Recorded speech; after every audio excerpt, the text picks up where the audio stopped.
Welcome to Assess a Charge Step-by-Step Instructions. Our learning objectives are fourfold. We'll start with the purpose or definition of assessing a charge. Assessing a charge has to do with a specific individual. It can be a staff member or student. That staff member or student receives a charge that could be for a missing accessory, a damaged asset that they've been issued, or even a prerequisite to receiving a specific asset, and that would come in the form of a security deposit.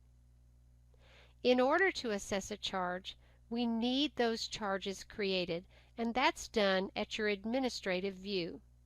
They create specific charge types for those areas that I mentioned, say a missing accessory. Once they've been created, then they're provided to you through the TIPWeb-IT application, and you can begin assigning those to individuals. Who can assess a charge? Based on the site view of the application, either a site administrator or site user can assess a charge. Who are they charged to? As I mentioned in the purpose and definition, they're assigned to a specific individual. It might be a staff member or a student. And last of all, what is the process of assessing a charge?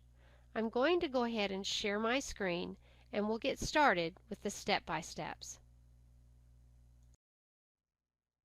Once you've logged in to your TIPWeb-IT application, move your cursor to the top navigation bar and select Students or Staff, depending on whom you want to assess a charge to. We'll start with Students. Clicking on Students takes us into the Students page. Note that each student lists. At the end of each student's line, there is also an Assess Charge icon. We could begin there if the student we wanted was populating on our screen. If not, we need to narrow our search. We can do that by entering the student's ID, their first name, or their last name. I'll go ahead and enter search criteria. Entering search criteria opens up the window of the particular student that I would like to assess a charge to. Note that we are on the student's inventory page, and each tag issued to that student is populating. If I wanted to assess a charge to one of these types of tags, I could go ahead and begin by clicking the Assess a Charge right on this page. However, I can also click on the Charges page to begin the process. I'll go ahead and click on Charges. Clicking on Charges provides me with an Add Record icon. It will also allow me to create a charge. I'm going to go ahead and click the Add Record. Clicking Add Record brings me into the Assess a Charge page. Note that the individual lists along with two fields in red. Both of these fields will need to have data in them before we can complete the Assess a Charge. First, we'll need to choose the charge type. From the drop-down menu, we'll select the charge type we want to assess. Please note that some charges require a tag. That determination is made by your district administrator.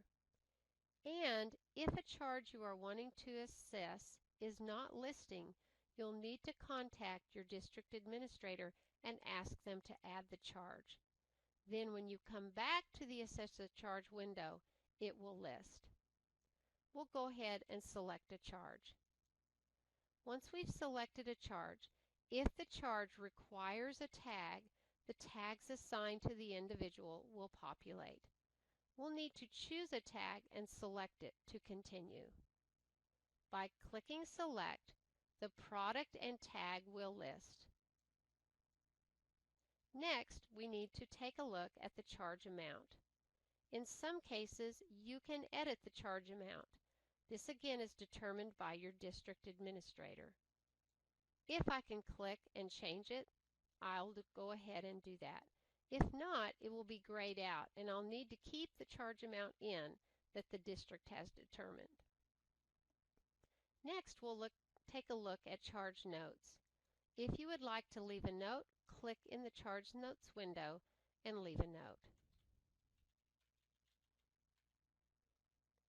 Once the information has been filled in, we'll go ahead and save, unless a payment has been made on that day.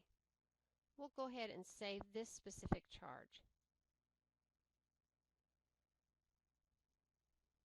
Now we'll X out of this window to take a look at our charges page. Now we can see our charge listing. Next, we're going to add another charge by clicking the green plus icon. This time, we'll choose a charge that does not require a tag. An example might be a security deposit for a particular tag they're going to be issuing in the future. I'll go ahead and select security deposit. Note that the charge amount is already filled in and it's grayed out. This indicates we cannot edit or change the charge amount. We can, however, go ahead and add a charge note. Once the information is filled in, we can go ahead and save. Now that the charges have been saved, we'll go ahead and X out of this window. Note, now we have several charges listing. Remember, you can also add charges by clicking on the Assess Charge icon at the end of each student's row or beside each student's inventory line item area.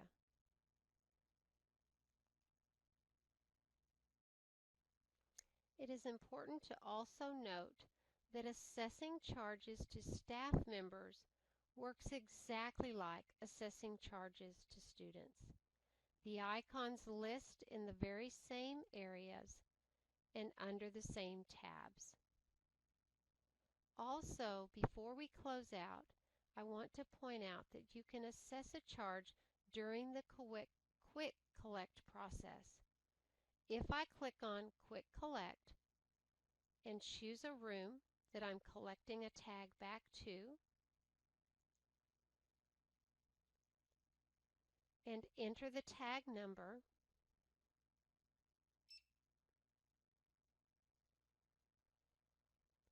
collect the tag,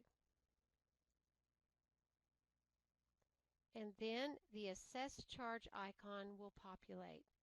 Entering into this particular Assess Charge area will allow me to follow the very same process that we followed under the Students page.